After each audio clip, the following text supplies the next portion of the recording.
Jackie Robinson was born on January 31, 1919, in Cairo, Georgia, to a family of sharecroppers. He was the youngest of 5 children. After his father abandoned the family in 1920, they moved to Pasadena, California, where his mother, Molly, worked a series of odd jobs to support herself and her children.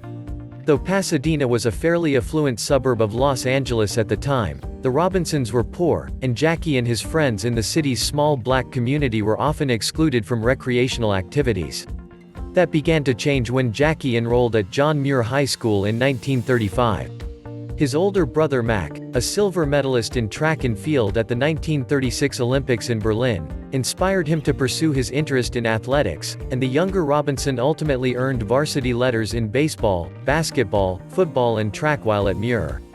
After graduating high school, Jackie attended Pasadena Junior College for 2 years, where he continued to have success in all 4 sports.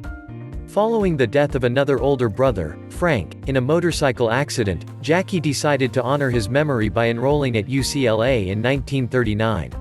There, he became the first Bruin to earn varsity letters in 4 sports, the same 4 in which he starred in high school, and he won the NCAA long jump championship in 1940. Jackie also met his future wife, Rachel, while at UCLA. Jackie ultimately left college in the spring of his senior year, just a few credits short of his graduation. He accepted a job as an athletic administrator, but his dreams remained focused on the field of play. He spent 2 years playing semi-professional football for integrated teams in leagues in Hawaii and California before being drafted into the U.S. Army in the spring of 1942, during World War II, although he never saw combat.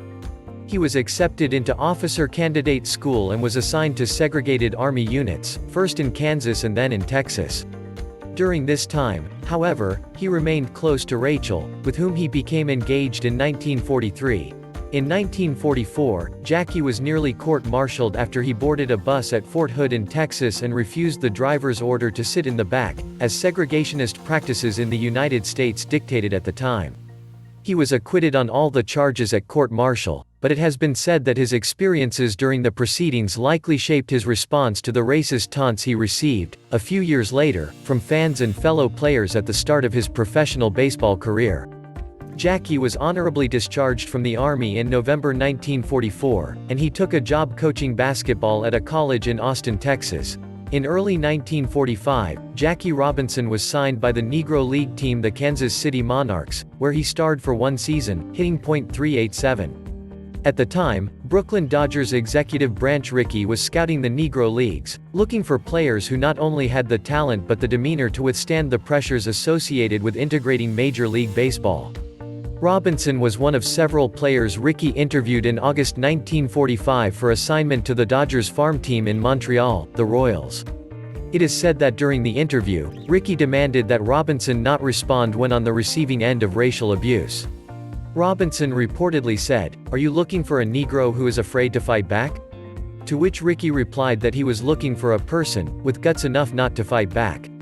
Once Robinson agreed to turn the other cheek, a biblical phrase used by the religious baseball executive, he was assigned to the Royals for the 1946 season, where he was embraced by Montreal fans and batted an impressive .349.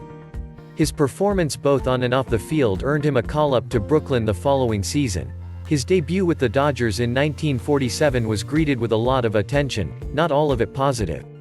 Although Robinson quickly proved he belonged as a player, the color of his skin was an issue for opposing teams and fans. Hearing racist taunts from fans and players prior to a game, Dodgers teammate Pee Wee Reese is said to have put his arm around Robinson on the field to indicate that he was accepted by those wearing a Brooklyn uniform. Still, Robinson endured racist obscenities, hate mail and death threats for much of his career. It was his play in the field that ultimately silenced his critics. In 1947, his first year with the Dodgers, he earned the inaugural Rookie of the Year award. Despite having been signed by the Dodgers at the relatively old age of 28, Robinson would go on to hit .311 over a 10-year career. He became the first black player to win the National League Most Valuable Player award in 1949, when he led the league in hitting with a .342 average, most stolen bases 37, and achieving career-high 124 RBI. Robinson was an All-Star every year from 1949 to 1954. He led Brooklyn to a World Series championship over the rival New York Yankees in 1956. Robinson retired after that season, and thus didn't follow the Dodgers when the club moved to Los Angeles following the 1957 campaign.